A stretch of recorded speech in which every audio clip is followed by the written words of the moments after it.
Hi, it's Paul Tilley and welcome to Marketing 2.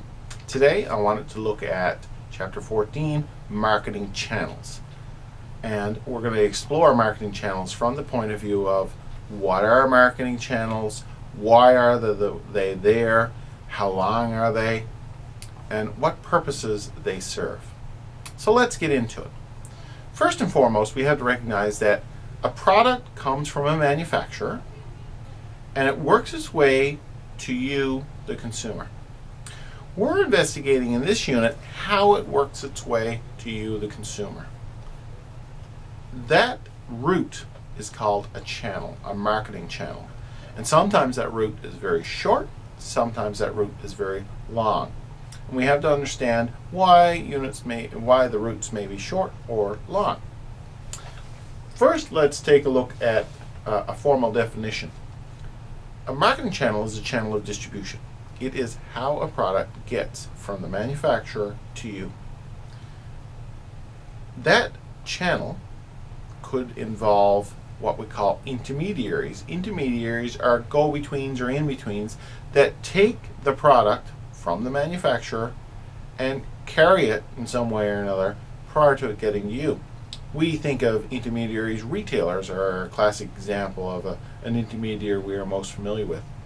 We can go to the store, and the store carries product. That store buys that product from manufacturers or wholesalers, depending on the type of product it is. So what is the advantage of that? Well, there are a number of advantages. It saves us a lot of trouble as consumers, because if we had only manufacturers to buy from, those manufacturers could be miles away from us. A car plant, for example, Southern Ontario or Michigan or Japan or the United States, and deep in the United States somewhere. Would it be easy for us to buy a car if we bought directly from the manufacturer? No. So the intermediary in the case of a car manufacturer would be dealerships, and you'll notice that dealerships are all around. Do they cost us money in the sense of who pays for them? Well, we certainly do pay for them when we buy a car. But again, we have to ask, what is the value that they give to us? For example, you need to get your car serviced. You don't have to go that far to get it serviced. You can bring it back to the dealer. Warranty work, information, financing, all of those things that the dealerships provide add value to that car for us. And even though we do have to pay more money for it, if we recall the last chapter on pricing, the value proposition is better for us if we can buy through a retailer, because those retailers provide essential services that add to the value of the product. If we look at intermediaries, intermediaries have different names: middlemen, agents, brokers, wholesalers, retailers, distributors, dealers. These are all different names on someone who provides essentially the same service, and that is breaking the bulk down, taking possession, selling, financing, providing information, sorting, grading. All of these things are done by intermediaries, and they all add value to it for us. If we think about some products, so some products are sold factory direct. If you buy, for example, a computer from Dell, that comes right from them. So that's a company decision to sell computers that way. Other products are through many levels of intermediaries. The next time, for example, you buy a chocolate bar, that chocolate bar probably came very indirectly from the manufacturer. So you bought it at a retailer probably got that bar supplied through a wholesaler in their region. The wholesaler may have bought the bar from another larger scale wholesaler further up the chain, who eventually had bought it from the manufacturer. Why would that be the case? Well, chocolate bars are available everywhere, so you need a distribution system that allows them to get everywhere. Automobiles, not necessarily the case, so probably just a dealership is adequate in terms of the level of intermediaries. So some intermediaries are very short, not a lot of intermediaries between the marketing channels, are very short, not a lot between the manufacturer and you. Others are very long, and it normally has to do with product type factors that do that, and being able to distribute products.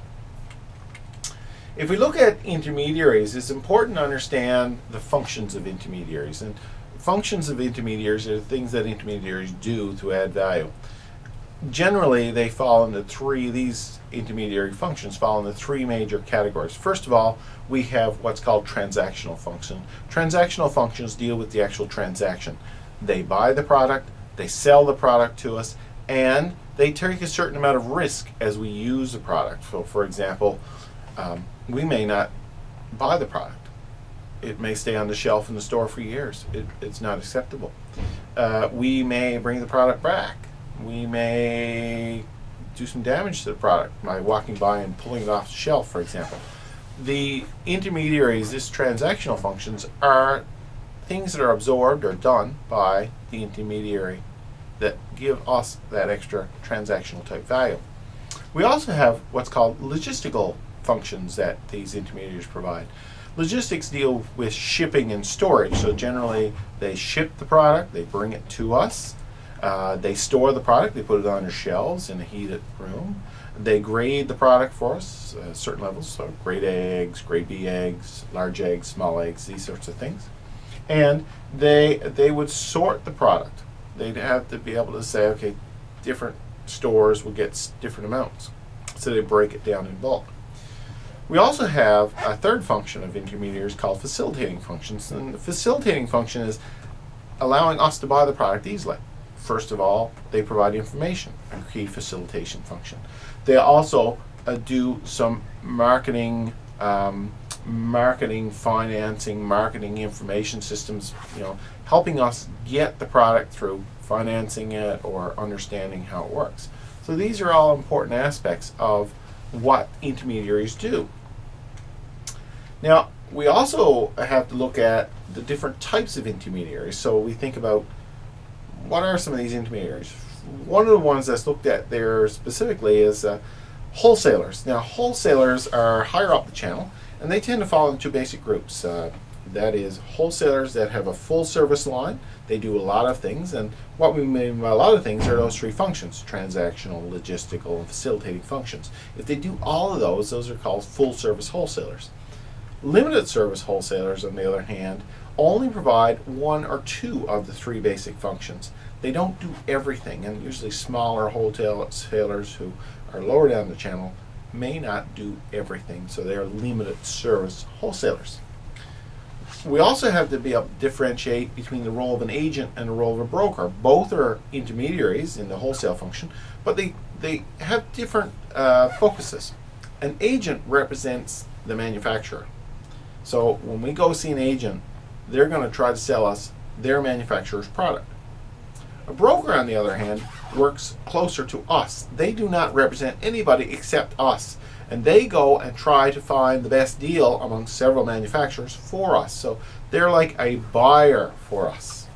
So a broker is someone who works for us. An agent works for higher up on the manufacturing chain. Another important concept that's talked about in here is vertical marketing systems. And a vertical marketing system falls into, again, three basic categories, but effectively it looks at the ownership and control of each level of the channel. The first one is called a corporate system. And a corporate system, if we look at that, we say, okay, well, the manufacturer is owned by company A. Oh yeah, and the wholesaler, well, they're owned by company A as well, and the retailer is owned by company A. Think about Irving Oil, for example. Irving owns a processing facility in New Brunswick. They ship the product through to their warehousing facilities in the various provinces. They own the warehousing facilities. The warehousing facilities then ship the oil straight to the Irving Oil stations where we eventually buy it. At each level, the Irving company owns all of the path. That means they have a great deal of control over that path, but on the other hand, they have to incur the expense and the cost of keeping all of that going, and that gets very expensive. So a lot of companies, in order to grow, choose not to do that kind of corporate method.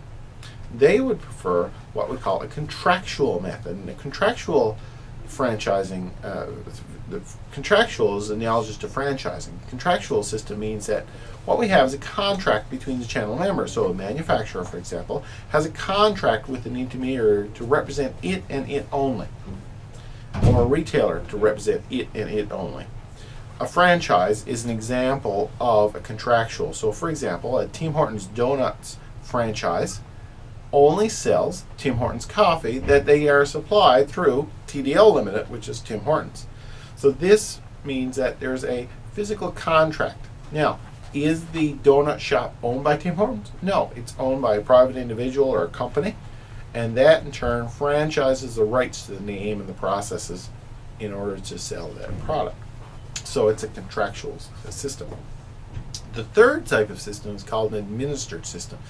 An administered system just occurs where one member of that channel is just so huge that it controls all the others just by its mere size. Walmart, for example, is a retailer. It's in the retail end, down in the lower end of the channel. But Walmart is huge compared to its suppliers, so it has a great deal of control over its suppliers.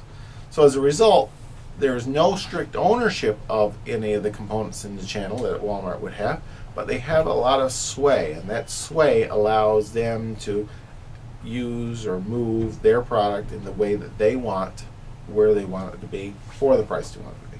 So that's an administered system. In terms of the vertical marketing systems, they're very common in North America, and we can see that they're there in order to encourage businesses to get the product out to the customer. In terms of making that choice, then, what do companies do in order to make the choice, or the type of marketing channel that they use?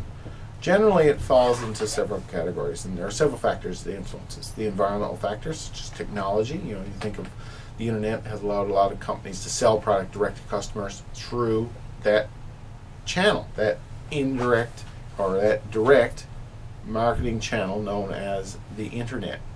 And this has really led to what we call disintermediation. A lot of companies who were in go-betweens before don't really have a reason to exist anymore.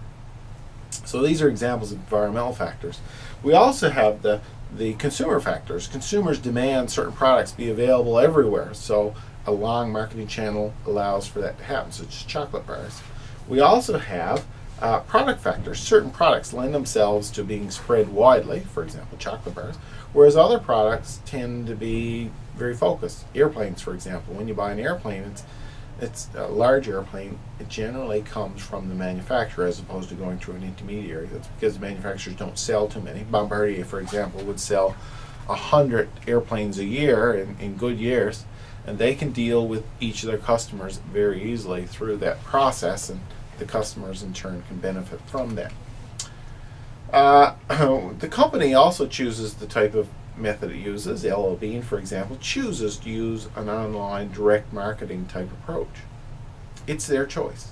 Other companies may choose something different.